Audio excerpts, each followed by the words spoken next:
انت راكنه مكاني. هو الشاري باسمك انا يعني ولا عربيتي إيه؟ ديت يا فندم، المفروض انت راكنه مكاني، المفروض عشان انت ما رحمتيش الحاجه ديت انا بقى مش هخلي في قلبي رحمه. طول بالك يا ولو شفت عربيتك دي تاني انا هخلع لك النمر دي من مكانها. طول بالك، طول بالك. ما هي ما رحمتكيش يا حاجه.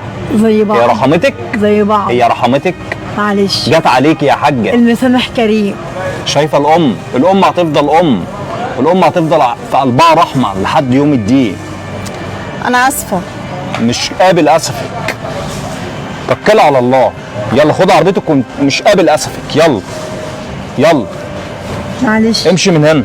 معلش يا ابني. معلش يا حاجه، انت حقك عليا، الاشكال اللي زي ديت لازم تتعامل كده.